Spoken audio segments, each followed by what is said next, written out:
reminded of a fable I wrote some years ago. The Fox and the Three Weasels. Weasels have a very unsavory reputation, especially three weasels named Tom, Dick, and Larry. They began life behind bars, the bars of a playpen.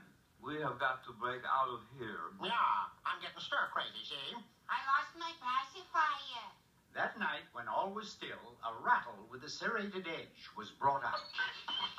And the result was that three errant characters went out into society to launch an unparalleled crime wave. They began by holding up trains that ran under Christmas trees. Next, they robbed piggy banks. They even sank so low as to take candy from babies. What a hole. Yeah, 11 cents, see? And 14 all day suckers. But these dastardly deeds brought the minions of the law hot on the heels of the Weasel Gang. Of all the stupid things. Yeah, we'll be back in our playpen before we know it. And then fate intervened, for just ahead a bridge spanned a river. Across the river is the state line. They couldn't follow us there. But look at the bridge. It's like only half completed. So what? Halfway across the state line is better than nothing. Offhanded, you'd surmise that this was the finish of the Weasel Gang, but such wasn't the case. For a ferry boat happened to be on the river, and the getaway car simply fell to the parking area. But this time, fate wasn't so kind, for that ferry boat was on a sightseeing cruise, and her first stop was Stony Island, home of the state prison.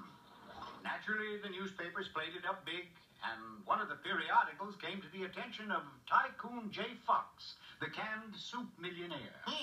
I could use three lads like those. Indeed he could, for his canned soup empire was tottering.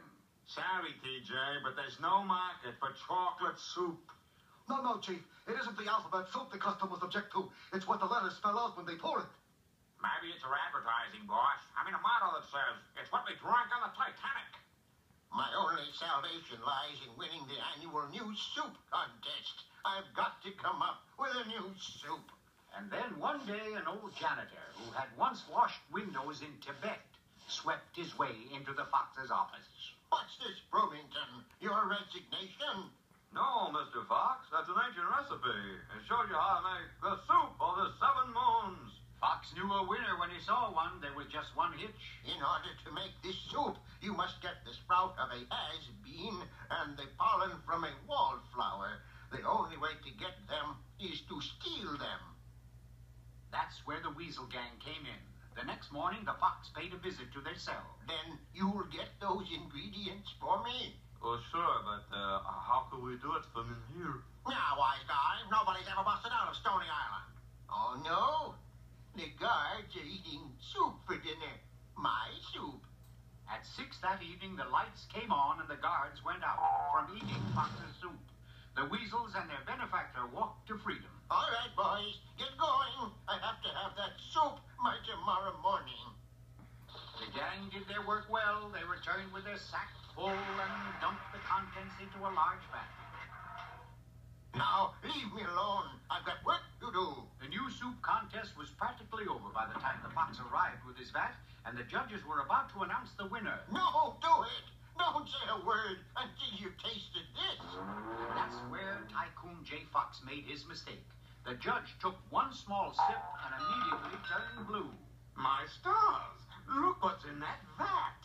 There, swimming among the has-beens, were old shoes, alarm clocks, license plates, and alligator wallets. The Fox turned to the three weasels. I told you to steal has-beens and wallflowers. And the Fox and the weasels went to prison. So you see, my boy, you can't judge a book by its cover. The fable's right, but the moral's wrong, Pop. What should it be? Too many crooks. Spoil the broth.